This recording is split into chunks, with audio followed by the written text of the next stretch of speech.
آج کا جو دور ہے یہ حادثاتی دور ہے اور امت حادثات سے دوچار ہوئی پڑی ہے۔ انہی حادثوں کے متعلق ایک صحابی رسول نے جناب نبی کریم صلی اللہ علیہ وآلہ وسلم کو جا کر شکایت کی، یا رسول اللہ اکثر حادثات مجھے پیش آتے رہتے ہیں۔ جناب نبی کریم صلی اللہ علیہ وآلہ وسلم نے اپنے صحابی کو دعا سکھلائی اور فرمایا کہ یہ دعا پڑھ لیا کرو جب بھی گھر سے نکلو تو انشاءاللہ آپ حادثات سے محفوظ رہیں گے۔ اور وہ دعا یہ تھی، بسم اللہ علی نفسی و اہلی و مالی۔ یہ 3 لفظ ہیں جو بندہ بھی پڑھ لیتا ہے، جو یہ بری خبریں آتی ہیں کہ بندہ جا رہا تھا، ایکسیڈنٹ ہوا، بندہ ختم، اور اسی طرح کیا ہے بجلی کا بٹن ابھی دبایا نہیں، بجلی شارٹ تھی اور بندہ ہی کرنٹ لگا، بندہ ہی ختم ہو گیا ہے، تو ان حادثات سے انسان بچ جاتا ہے جو دعا پڑھ لیتا ہے۔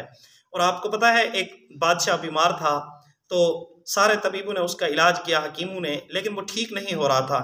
ایک بزرگ آئے اور اس نے کہا کہ میں بادشاہ کو دم کرتا ہوں تو انشاءاللہ بادشاہ ٹھیک ہو جائیں گے اللہ کے فضل و کرم سے۔ اب وزیر جو تھا وہ خر دماغ تھا، تو اس نے کہا کہ نہیں، یہ کیا سارے طبیب ہیں، انہوں نے علاج کیا ہے، بادشاہ ٹھیک نہیں ہوا، تو تیرے دم اور پھوکے سے بادشاہ کیسے ٹھیک ہوتا ہے؟ اور ویسے بھی تو نے جو پڑھنا ہے اس نے اس پر کیا اثر کرنا ہے؟ جبکہ دوائیاں اس پر اثر نہیں کر رہی تو تیری دعا اس پر کیا اثر کرے گی؟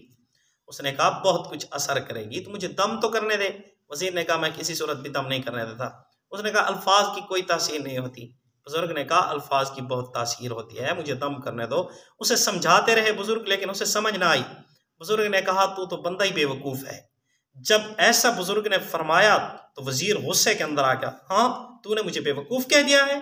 تو بزرگ نے سمجھا دیا دھیمے انداز میں کہ دیکھیں میں آپ کو بتلانا چاہتا تھا کہ الفاظ کی تاثیر ہوتی ہے، یہی وجہ ہے کہ آپ کو صرف میں نے بے وقوف کہا ہے تو آپ آگ بگولا ہو گئے ہیں، اسی لیے اگر میں اس پر دم کر دیتا ہوں تو اس پر اثر ضرور پڑے گا اور وہ بندہ ٹھیک ہو جائے گا، بادشاہ سلامت ٹھیک ہو جائیں گے، لہٰذا مجھے دم کرنے دو، دعاؤں کے اندر تاثیر ہوتی ہے۔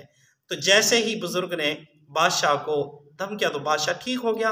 تو پیارے ان دعاؤں کے اندر اثرات ہوتے ہیں، یہی وجہ ہے حضرت عمر ابن خطاب رضی اللہ تعالی عنہ نے بسم اللہ الذی لا یضر مع اسمہ شیء فی الارض ولا فی السماء وہو السمیع العلیم یہ پڑھی اور زہریلے زہر کو حضرت نے پی لیا تو حضرت کو کچھ بھی نہ ہوا۔ ان دعاؤں میں بہت کچھ رکھا ہے۔ دعا ہے اللہ رب العزت ان دعاؤں کا ہمیں اہتمام نصیب فرمائے۔